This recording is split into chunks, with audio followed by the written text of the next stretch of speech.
Se alguém dissesse anos atrás que uma continuação direta de Karate Kid faria sucesso no streaming, muita gente duvidaria. Mas Cobra Kai conseguiu exatamente fazer isso, trazendo de volta personagens icônicos, revivendo uma rivalidade dos anos 80 e conquistando uma nova geração de fãs. Só que mesmo com toda essa popularidade, a série tá longe de ser perfeita. E se a gente for analisar isso, Cobra Kai tem vários defeitos evidentes. E principalmente que as atuações elas variam de medianas para fracas, e as coreografias das lutas são lentas e muito mal coreografadas. E com certeza a fotografia que é simples e sem personalidade, e o roteiro muitas vezes exagera no drama adolescente. Mas ainda assim é uma das séries mais viciantes da Netflix, e o grande sucesso de Cobra Kai não é a sua qualidade técnica, e sim o fator nostalgia. Tudo na série grita anos 80. Licença, você pode tocar Billie Eilish? Com certeza. Tá na mão. Desde a trilha sonora repleta de rock clássico até as referências diretas aos filmes originais. Mas o que realmente conquista o público é a presença dos personagens clássicos, como o Johnny Lawrence e o Daniel LaRusso, porque você vê esses dois rivais interagindo novamente, agora como adultos, cria uma sensação de familiaridade que faz os fãs antigos se sentirem em casa. Além disso, a série acerta ao trazer de volta os personagens dos filmes antigos, como o Chosen, Terry Silver e o John Kreese, que eles reacendem memórias e conectam diretamente com a franquia original. E se tem um ponto forte que Cobra Kai acerta, ela tá na relação entre Johnny Lawrence e o Miguel Diaz.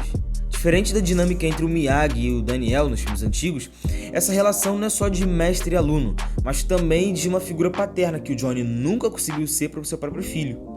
E o Miguel é um personagem muito carismático e sua evolução ao longo da série é um dos arcos mais satisfatórios. A forma como o Johnny tenta guiar ele, muitas vezes errando no processo, cria momentos emocionantes e engraçados ao mesmo tempo. E para muitos fãs essa relação supera até mesmo do Miyagi e do Daniel, porque traz um lado mais humano e mais forte e realista para a história. E eu tenho certeza que você já assistiu essa série e no meio do episódio você pensou que essa série é ruim pra caramba, só que eu não vou conseguir parar de ver. Isso é exatamente Cobra Kai. A série tem coreografias ruins, uma fotografia simples, atuações questionáveis, diálogos às vezes muito bizarros, mas ao mesmo tempo ela prende. Você quer ver o próximo episódio, quer saber o que vai acontecer com o Johnny, com o Miguel, com o Daniel, com o Rob e todos os outros personagens. E por que isso acontece? Porque Cobra Kai entendeu que mais do que a qualidade técnica, o que faz uma série ser boa é o quanto ela consegue conectar o público com a história e os personagens. E hoje a gente vai falar sobre isso. A gente vai analisar o que faz Cobra Kai ser uma das piores e melhores séries da Netflix, passando por cada temporada e apontando os acertos e os erros que fizeram essa série se tornar um fenômeno que é hoje em dia. Então se prepara porque hoje a gente vai ver a melhor série da Netflix.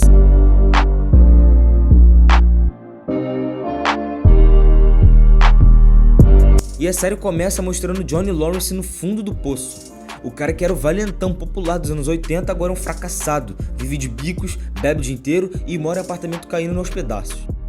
Ele claramente nunca superou a derrota para o Daniel LaRusso no torneio de 1984. Ele colocou outro. Enquanto isso, o Daniel tá vivendo o sonho americano, dono de uma concessionária de carros, casado, com filhos e uma vida perfeita. E essa inversão de papéis é um dos pontos mais interessantes da primeira temporada, porque muda completamente a perspectiva do público sobre quem era o verdadeiro vilão da história original. E o verdadeiro coração dessa série começa a se formar quando o Johnny conhece o Miguel. Legal, mais imigrantes. O garoto que sofre bullying e vê em Johnny um mentor. Vai ser meu professor de karatê? Não. Eu vou ser o seu sensei. Que inicialmente o Johnny ainda carrega sua mentalidade dos anos 80. Ele ensina o Miguel a ser durão, bater primeiro e acertar firme sem compaixão. Mas aos poucos essa relação se aprofunda ainda mais. Eu nunca conheci o meu pai. Johnny, que sempre teve problemas com a figura paterna, encontra em Miguel um filho que ele nunca teve. E Miguel vê em Johnny um verdadeiro exemplo de masculinidade, algo que sempre faltou para ele também. E esse laço entre mestre e aluno se torna um dos pontos mais emocionantes e assertivos da série. E depois de treinar o Miguel, o Johnny percebe que pode reerguer o dojo Cobra Kai, tentando restaurar seu próprio legado. Só que ele faz isso ainda preso a muitas crenças tóxicas do passado. Agradeço por ter vindo, mas não tem garotas no Cobra Kai. Por que não? Como também não tem mulheres no exército. Mas mesmo assim, Cobra Kai ressurge como um lugar onde os jovens rejeitados encontram força. Camiseta legal. Valeu. Mentira, ridícula. Um conselho, se tiver dentes horríveis, não sorria. Nossa, só de olhar pra você, eu me sinto um virgem. Eu vejo perdedores, nerds. Vejo um gordo tetudo com um boné engraçado. E o crescimento do dojo leva um atrito muito imediato ao Daniel LaRusso, que vê isso como uma ameaça e, mais do que isso, como um retorno do trama da sua adolescência.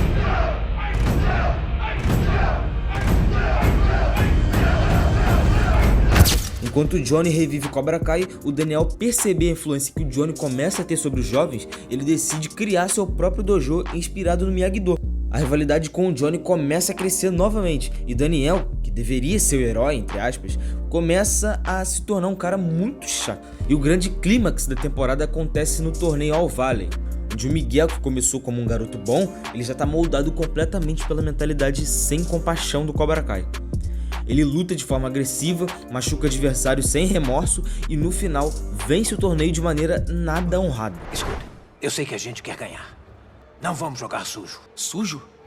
Não tem nada sujo em ganhar, Sensei. Você ensinou isso. Deixa comigo. Ele já era. Sem compaixão. E esse momento é crucial porque marca a virada da série. O Johnny percebe que talvez ele tenha criado um monstro.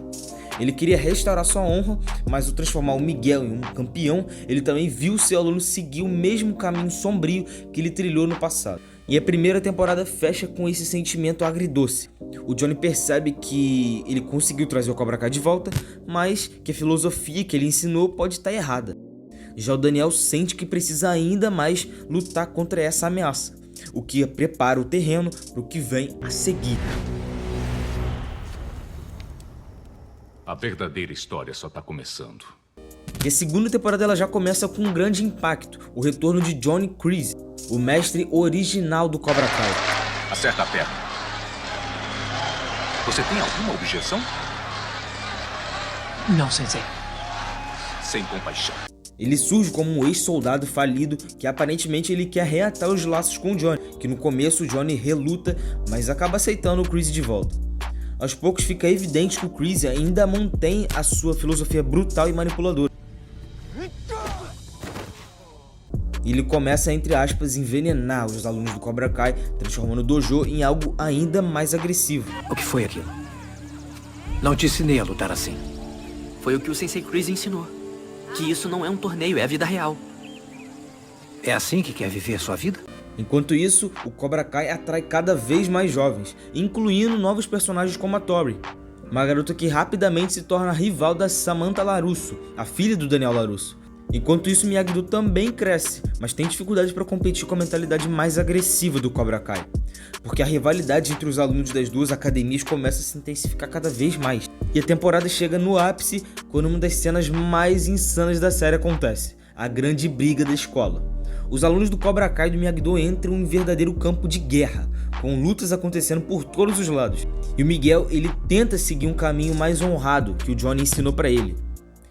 E ele não quebra o braço do Rob, mas essa decisão custa muito caro, porque o Rob empurra ele do segundo andar e o Miguel cai da escada.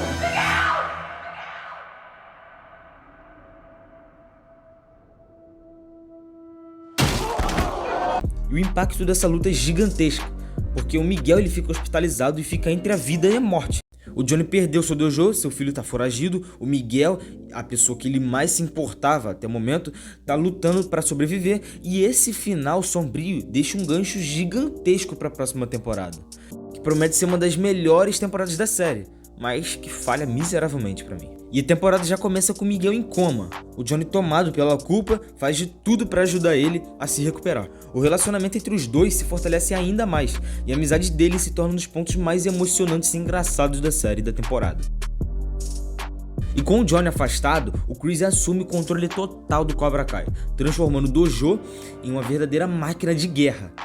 e ele começa a recrutar novos alunos e disciplinar eles a mostrar uma mentalidade ainda mais agressiva. E o Falcão, que antes tinha um lado mais brincalhão, ele se torna completamente frio e violento. E o Daniel, tentando salvar seu negócio em crise, viaja para o Japão, onde reencontra personagens icônicos da franquia Karate Kid, porque ele revê o Chozen, seu rival do segundo filme, e a Kumiko, seu antigo interesse romântico.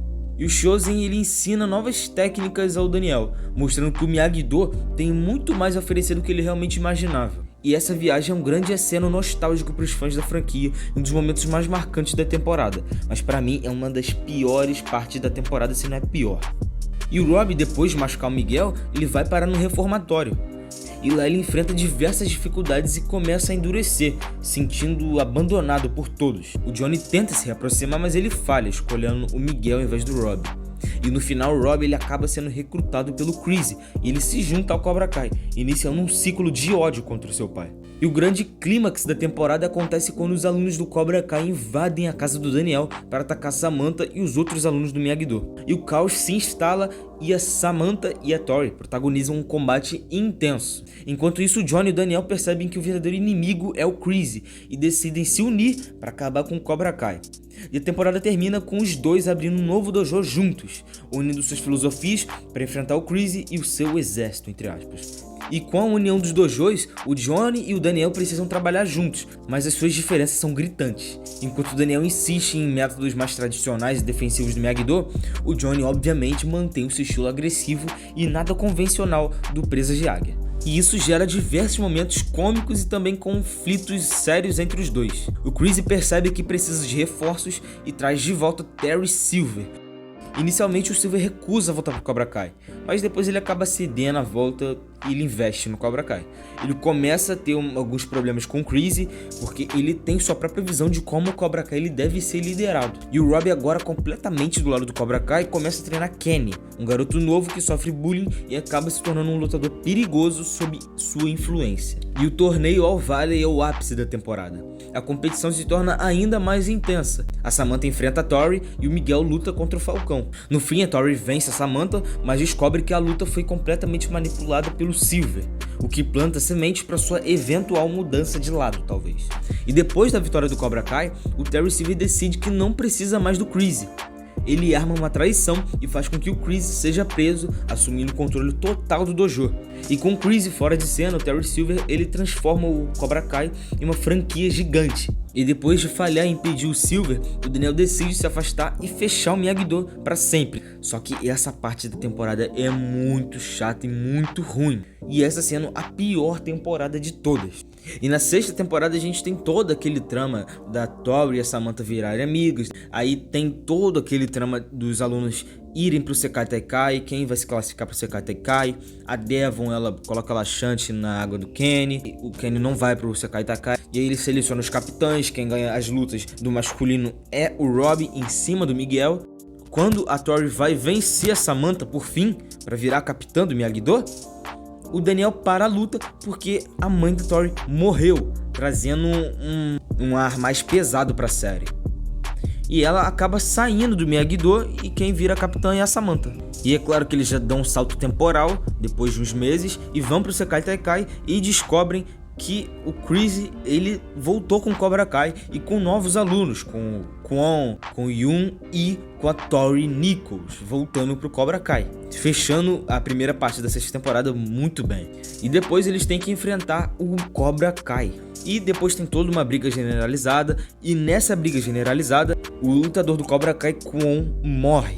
Sim, a série chegou nesse nível de fazer um personagem morrer numa luta. E depois da morte dele tem todo um arco do Chris ter sua redenção, porque ele se arrepende de tudo que ele fez com todos os seus lutadores, e principalmente com o Kwon e o Johnny. Ele tem toda a sua redenção com o Johnny, que tem uma das melhores cenas, uma das cenas mais emocionantes de Cobra Kai, que os atores entregam bastante. Eu te amava, cara. Eu te idolatrava. Você me dispensou como lixo quando eu mais precisava de você. Você não tem ideia de como foram aqueles anos. E por fim, o Miguel e a Tori Nichols, eles vencem o Sekai Taikai em cima da Zara e Axel Kovacevic. E o Johnny também, ele tem sua redenção ganhando do Sensei Wolf. completando todo aquele arco dos anos 80, quando ele perdeu pro Daniel. E é claro que no final das contas Cobra Kai é uma daquelas séries que, apesar de todos os defeitos, conseguiu prender o público até o fim. Mas a gente tem que ser sincero, a qualidade foi caindo bastante ao longo das temporadas. A quinta temporada principalmente é disparada pior de todas, mas que na sexta temporada melhorou muito. Mas por fim, Cobra Kai conseguiu encerrar sua trajetória de forma digna. Então é isso, Cobra Kai pode não ser a melhor série da Netflix, mas sem dúvida foi uma das mais divertidas e viciantes, com altos e baixos, mas sempre mantendo o espírito dos anos 80 vivo. Agora é esperar pro que vem pela frente no universo Karate Kid. E é isso, se você curtiu, deixa o like, se inscreve no canal para não perder nenhum vídeo e comenta o que você achou do final de Cobra Kai e me dá ideia para os próximos vídeos. Valeu, tamo junto e nunca se esqueça, Cobra Kai nunca morre. Turma, pronta para aprender o método do punho? Sim, Sensei!